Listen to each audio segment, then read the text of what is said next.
আসসালামু আলাইকুম ওয়ারহমতুল্লাহি ওয়াবারকাতুহু।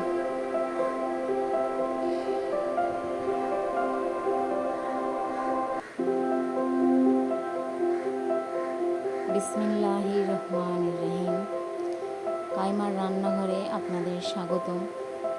বন্ধুরা, রেসিপিটি ভালো লাগলে একটি লাইক, শেয়ার, কমেন্ট আর সাবস্ক্রাইব করতে ভুলবেন না। আর পাশে থাকা বেল আইকনটি ক্লিক করে দেবেন, তাতে নোটিফিকেশান পৌঁছে যাবে আপনার কাছে। চলে আসছি আজকের রেসিপি নিয়ে। আজকের রেসিপি হচ্ছে গুডডট প্রোটিজের টিকিয়া রেসিপি। রেসিপিটি ভালো লাগলে একটি লাইক, শেয়ার, কমেন্ট আর সাবস্ক্রাইব করতে ভুলবেন না। আর পাশে থাকা বেল আইকনটি ক্লিক করে দেবেন, তাতে নোটিফিকেশান পৌঁছে যাবে আপনার কাছে।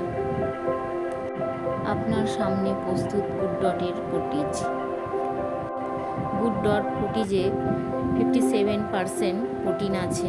প্রোটিনের প্রয়োজন সবার দরকার, তাই সবাইকেই প্রোটিন নেওয়া উচিত। এখানে আমি গ্যাসে পানি চাপিয়েছি 1 লিটার। পানিটা আমি ফুটতে দেবো।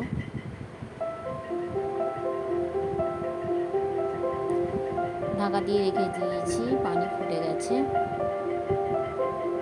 আমি সয়াবিনটা অ্যাড করে দিয়েছি। আমি 2 মিনিট ফুটিয়ে নেব।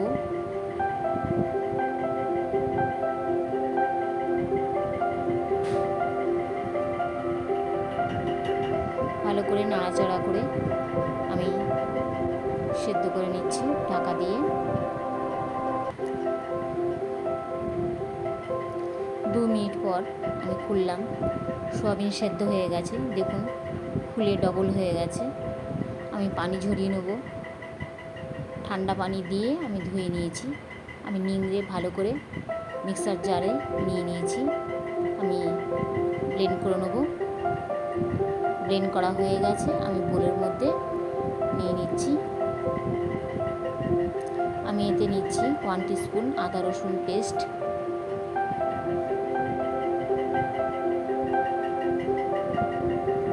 হাফ টিস্পুন নুন, আপনারা নুন স্বাদ অনুযায়ী নেবেন। জিরে গুঁড়ো 1/2 টিস্পুন, চালের গুঁড়ো এখানে আমি নিয়েছি 3 টিস্পুন, আমচুর পাউডার 1/2 টিস্পুন, গোলমরিচ গুঁড়ো 4 ভাগের 1 ভাগ, হলুদ গুঁড়ো 1/2 টিস্পুন। এখানে বেসম আমি নিয়েছি 3 টিস্পুন, ধনেপাতা 2 টিস্পুন, লেবুর রস 1 টিস্পুন। আমি ভালো করে মিক্স করে নেব।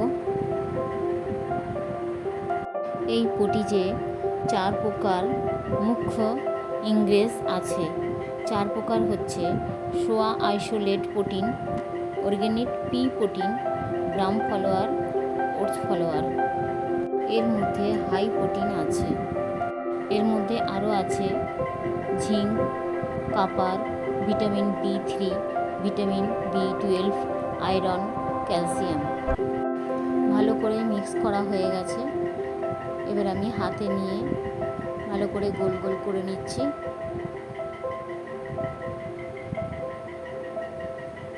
এইভাবে হাতের মধ্যে ঘুরিয়ে প্রেসার দিয়ে ভালো করে এইভাবে ধারগুলো গোল গোল করে নিচ্ছি।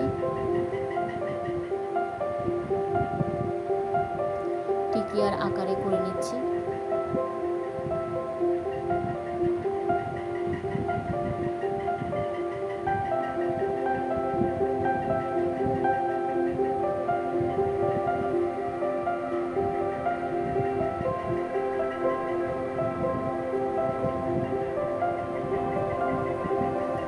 হাতে ছিটে গেলে অল্প তেল লাগিয়ে এইভাবে করে নিতে হবে।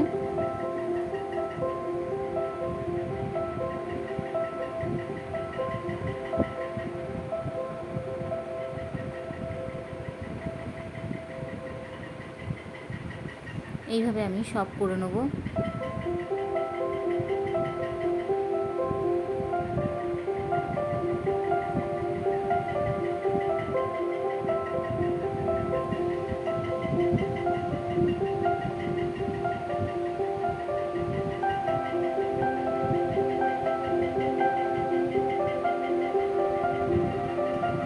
সব করা হয়ে গেছে। আমি গ্যাসে কড়া চাপিয়েছি, তাতে রাইস অয়েল অ্যাড করছি, তেল গরম হওয়ার অপেক্ষা করছি। তেল গরম হয়ে গেছে, আমি একে একে টিকিয়াগুলো তেলের মধ্যে অ্যাড করে দিচ্ছি।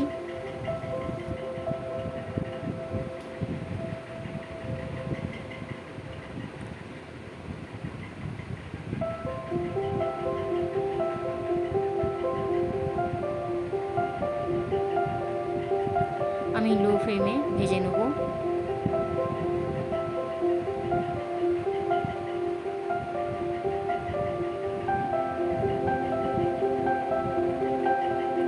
একদিক হয়ে গেছে ভাজা, আমি উল্টে দিচ্ছি।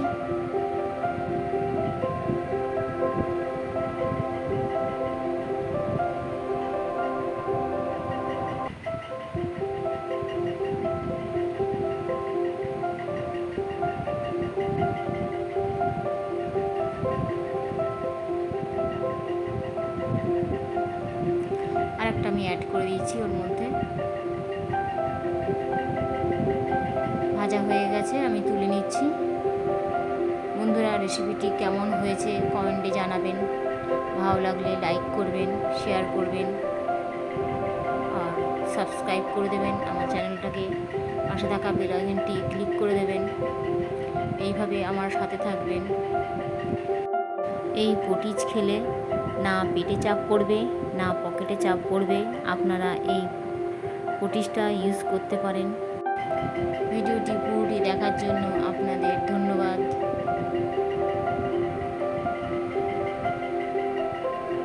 এইভাবে আপনারা বাড়িতে তৈরি করবেন, কেমন হয়েছে জানাবেন। আমার রেসিপিটি কেমন হয়েছে এটাও জানাবেন। চলে আসবো নতুন একটা রেসিপি নিয়ে। ততক্ষণ পর্যন্ত আল্লাহ হাফিজ। ভালো থাকবেন, সুস্থ থাকবেন।